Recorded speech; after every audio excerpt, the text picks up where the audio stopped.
So Napoli had a direct meeting with Manchester United. They offered 50 million euros, add-ons included. This was the package offered by Napoli. Manchester United rejected. From what I'm told, Manchester United insist on 70 million euros. Well, Chelsea are considering making a move for the Manchester United player before the window closes.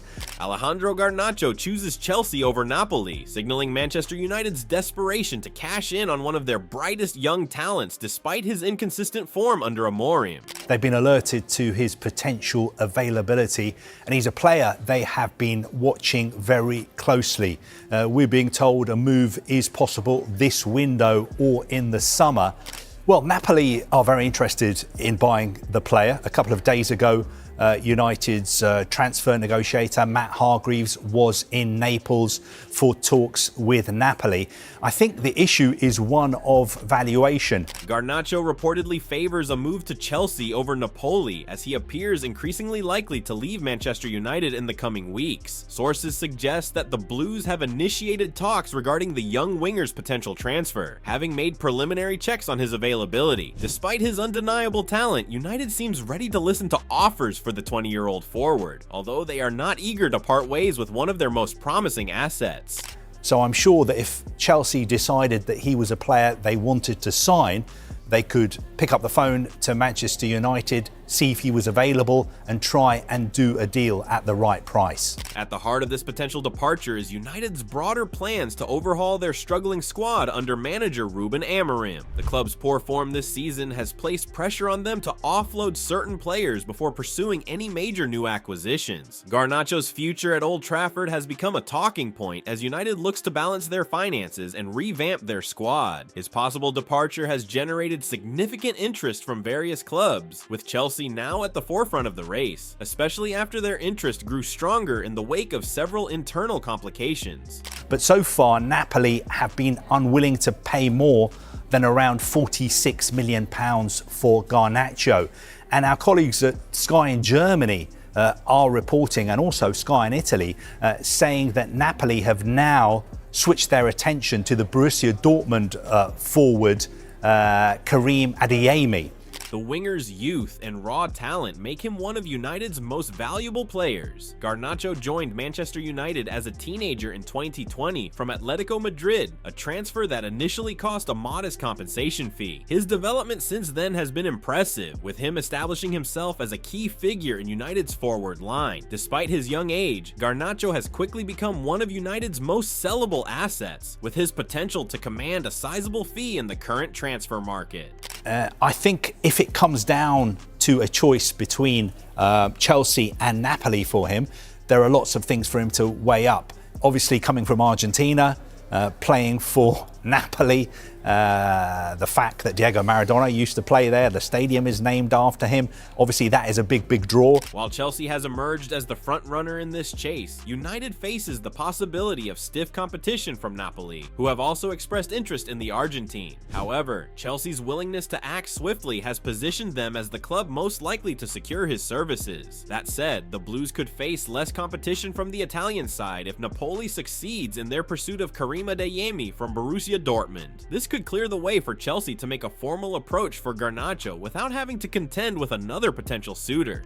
I would imagine they would prefer to sell him to a club abroad rather than have such a good young player as Garnacho playing for one of their rivals. United's valuation of Garnacho is reported to be above $50 million, a significant sum that reflects his potential and future prospects. The club, however, has made it clear that they are not interested in player exchange deals that would bring individuals they do not wish to have in return. Instead, they are focused on securing a direct cash offer, and Chelsea is expected to make an opening bid in the near future. But I think if we're talking about Chelsea and Garnacho, I would say he's a player they're very interested in. I just get the sense that they're biding their time to make their move at the right time.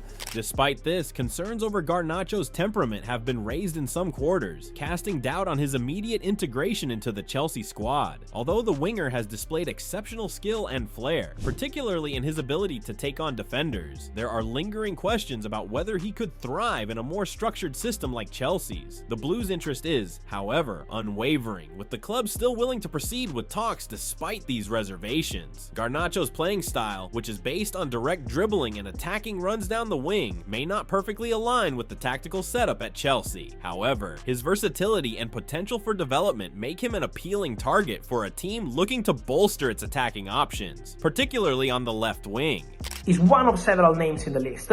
From what I'm told, for example, Chelsea love Jamie Van Gittens at Borussia Dortmund, but it's more than unlikely that Dortmund will open doors to a January exit, so seems really difficult. Alejandro Garnacho is a concrete possibility. Meanwhile, United's managerial situation also adds another layer of complexity to Garnacho's potential move. Under Amorim's guidance, the young winger has not seen as much playing time as might be expected for a player of his ability. Having scored just 8 goals this season, with only one coming during Amorim's tenure, Garnacho has found it difficult to secure a consistent starting role. His limited involvement in Amorim's system, only accumulating around 641 minutes of play across 15 matches, has prompted speculation about his future at the club. The Red Devils' current 3-4-2-1 formation, in which the two positions behind the striker act as dual number 10s, is thought to be a poor fit for Garnacho's natural game. His preferred role is that of a traditional winger, where he thrives when given the freedom to take on defenders and stretch the opposition.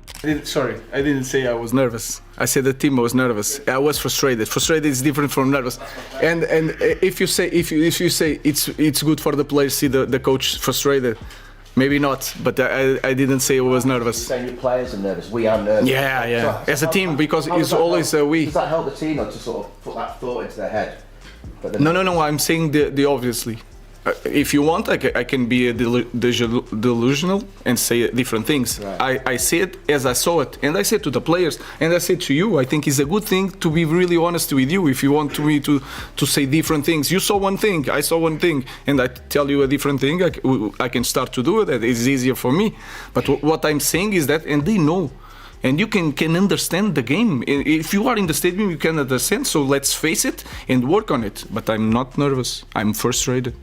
Given these factors, it is widely expected that Garnacho will depart Old Trafford before the end of the January transfer window, though whether Chelsea can complete a deal in time remains to be seen. The club's desire to strengthen their squad ahead of the second half of the season has only intensified their focus on securing young talent like Garnacho, as they look to rebuild under new manager Mauricio Pochettino. In another development, Juventus has recently completed the signing of Kolo Muani, a player who had also been linked with a move to Manchester United. The French international has joined the Italian club on a loan deal from Paris Saint-Germain for the remainder of the season, although the agreement does not feature an option to make the move permanent. Kolo Muani, 26, had been a target for United as part of their bid to reinforce their attacking options, which have been underwhelming so far this season, with just 27 goals scored in 22 Premier League matches. United's attacking struggles have been a major talking point.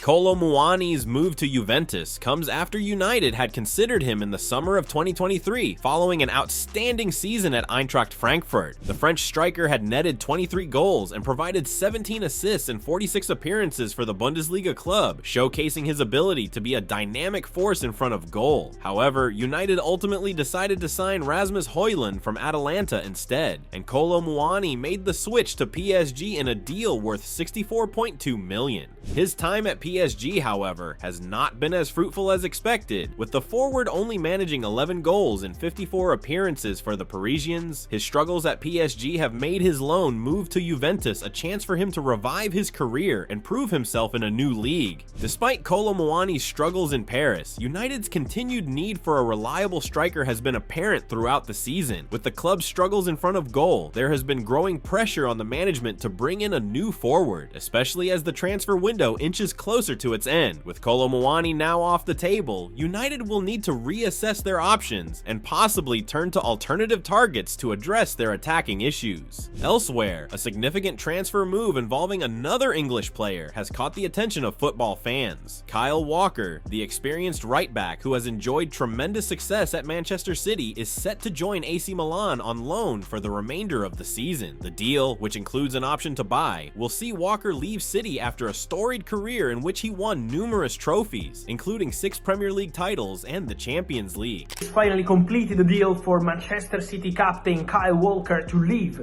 City and join AC Milan. Agreement done. It's a here we go. Thursday he will be in Italy to complete the documents to sign, complete the medical test of course, and so he's joining Milan on a loan deal with a buy option around 5 million euros. Walker's move to Milan was not entirely unexpected, as he had expressed a desire to leave City for a move abroad. The 34-year-old was reportedly offered a lucrative deal by the Saudi Pro League, but turned down the reported $400,000 a week offer to remain in Europe, with Milan emerging as his preferred destination. However, due to Italian regulations regarding non-EU nationals and work permits following the United Kingdom's exit from the European Union, Walker will have to wait until February to make his debut for Milan. The right-back is expected to remain in Milan for a few days after completing his medical before returning to the UK to sort out the necessary paperwork.